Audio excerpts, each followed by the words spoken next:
mas mabigat, ang kapangyarihan ng Pangulo o ang batas na kailangang sundin ng lahat. Sa harap ng dalawang impeachment complaints laban kay Vice President Sara Duterte, malinaw ang posisyon ni Pangulong Ferdinand Bongbong Marcos Jr. Ayaw niyang maituloy ang impeachment. Pero ang tanong, sapat ba ang kagustuhan ng Pangulo para pigilan ang isang prosesong itinakda ng batas? Sa bawat hakbang ng impeachment, mas lalong tumitindi ang tanong na ito, at habang papalapit tayo sa kasagutan, isa-isa nating sisilipin ang drama, intriga at galit na bumabalot sa kasalukuyang krisis. At bakit hindi maaawat ang impeachment ni VP Sara Duterte kahit na lumuha pa ng dugo si Pangulong Bongbong Marcos Jr.?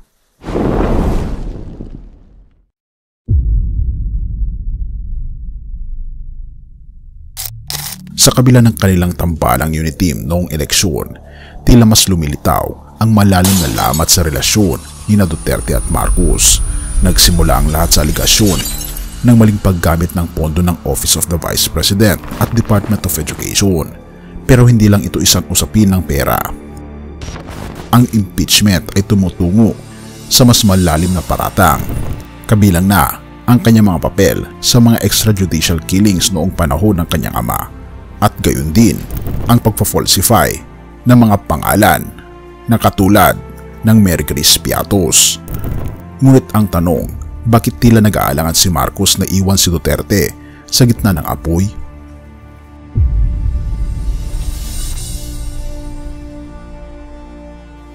Ang impeachment ay isang bagyo sa loob ng isang tasa ng tsaa, sabi ni Marcos. Pero ang tanong, ganoon nga ba kaliit ang isyong ito? Habang lumalakas ang boses ng mga civil society groups kasama ang mga human rights activists, mga religious groups at leader ng mga estudyante, tila hindi na maiiwasan ang proseso ng impeachment. Ang pangalawang impeachment complaint na isinampa kamakailan ay nagpapakita na ang suporta laban kay Duterte ay lumalawak. Pero bakit nga ba ayaw ni PBBM na umusad ito? Para sa Pangulo, ang impeachment ay hindi lamang usapin ng legalidad, kundi ng katatagan ng kanyang administrasyon. Ang pagkakaroon ng ganitong kontrobersya ay nagdadala ng panganib na masira ang imahe ng pamahalaan sa harap ng publiko at ng mundo. Pero bago ang lahat ng yan, may pasabog ako sa inyo dahil ang Great Controversy na isa sa pinaka-best-selling na libro ngayon patungkol sa propesiya sa Biblia ay halos 40% off. Mabibili mo ito sa halagang 497 pesos na lang. Kung interesado ka kaibigan, i-click mo sa description sa baba at mabubuksan ang iyong mga mata sa mas malinaw na pangitain sa iyong hinaharap. Tayo'y magpatuloy.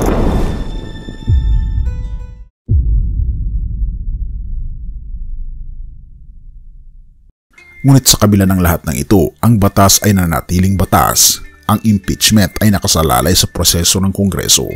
Kahit pagustuhin ni Marcos na ipagtanggol si Duterte, hindi nito mapipigilan ang pagboto ng mga mambabatas kung sapat ang ebidensya. Ngunit may mas malalim pang tanong, ano ang kinatatakutan ni Vice President Duterte? Ang kanyang paninindigan na hindi magpatawad ay tila nagpapakita ng isang leader na puno ng galit, isang karakter na taliwas sa prinsipyo ng demokrasya at batas. Kung tunay siyang walang kasalanan, bakit tila takot siya na harapin ang impeachment?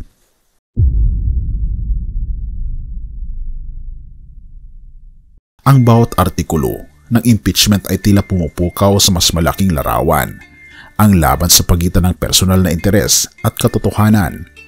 Sa huli, maaring ayaw ni PBBM na ma-impeach si Duterte, ngunit ang batas at katotohanan ang laging mananaig. Ang katanungan ay hindi lamang kung may pagtatanggol ni Duterte ang kanyang sarili, kundi kung paano ito magtatapos nang hindi maiiwang sugatan ang administrasyon. Ang sagot ay tila nagiging malinaw. Kahit gaano kalakas ang suporta ng Pangulo, ang batas at ang taong bayan ang tunay na makapangyayari. Kahit habang lumalalim ang drama ng impeachment, isang bagay ang tiyak, ang kwentong ito ay hindi matatapos sa tahimik na paraan. Lucas 8 verse 17, sapagkat walang natatago na di malalantad o lihim na di mabubunyag. Roma 14 verse 12, sapagkat ang bawat isa ay magbibigay sulit sa Diyos tungkol sa kanyang sarili. Ang kasalukuyang kaganapan sa impeachment ni Vice President Sara Duterte ay tila isang paalala ng prinsipyong itinuturo sa Biblia.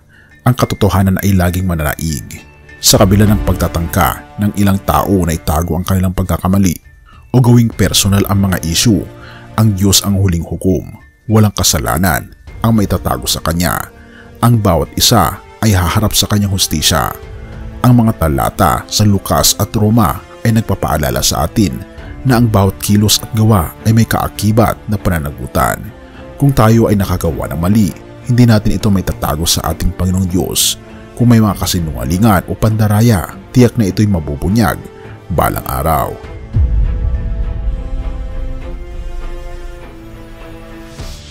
Sa usapin ng impeachment, maaaring may pagtatangkang pigilan ito ng mga makapangyarihang tao. Ngunit ang proseso ng batas ay naglalayong magbigay liwanag sa katotohanan. Kung mayroong kamalian, dapat itong harapin. Kung ang panig ni Duterte ay walang kasalanan, ang katotohanan ang magtatanggol sa kanya. Ngunit kung may maling nagawa, ang batas at katarungan ang magwawasto nito. Ang Pangulo bagamat nais niyang protektahan si Duterte ay dapat rin magpakumbaba at hayaan ang proseso ng batas na umusad, sapagkat ang tunay na hustisya ay hindi lamang para sa tao, kundi para sa ating Panginoong Diyos na nagtatakda ng tamang landas. Kawikaan 11 verse 5, ang matuwid ay mamumuhay ng tapat, ngunit ang masama ay mahuhulog sa sarili nilang bitag. Ang mensahe ng talatang ito ay malinaw. Ang katotohanan at kabutihan ang magdadala sa tao sa tamang landas, ngunit ang kasamaan ay laging hahantong sa kapahamakan. Ang sinumang nagkasala ay dapat managot, ngunit ang hustisya ay kailangan maghari ng walang kinikilingan. Sa ating pang-araw-araw na buhay mga kaibigan, madalas tayong humaharap sa mga sitwasyon kung saan kailangan nating pumili sa pagitan ng pagtatago ng kasalanan o pagharap sa katotohanan. Ang tanong, handa ba tayong magpakumbaba at harapin ang ating mga pananagutan? O pipiliin nating itago ito sa kabila ng paalala ng ating Panginoong Diyos na ang lahat ng lihim ay mabubunyag? Sa huli, ang hustisya ng tao ay limitado, ngunit ang hustisya ng ating Panginoong Diyos ay ganap. Kahit sa mga panahon ng pagsubok, huwag kalimutang manalig sa Kanya, sapagkat Siya lamang ang tunay na magbibigay ng katarungan. Purihin ang ating Panginoong Diyos at tayo manalangin. Ama naming Diyos na makapangyarihan sa lahat, kami po ay lumalapit sa inyo. Humihingi po ng tulong na kami po, Panginoon, ay tulungan po ninyong mamuhay ng matuwid at tapat. Kung kami man ay nagkasala, bigyan niyo po kami ng lakas ng loob upang humarap sa katotohanan at magbago. Gabayan niyo rin po, Panginoon, ang aming mga lider ng aming bansa upang ang katarungan ay maghari at ang katotohanan ay manaig.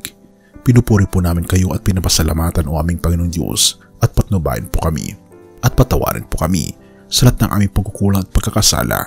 At salamat sa pagdinig ng aming panalangin sapagkat ito ang isang hiling sa matamis na pangalan ng aming Panginoong Hesus. Amen.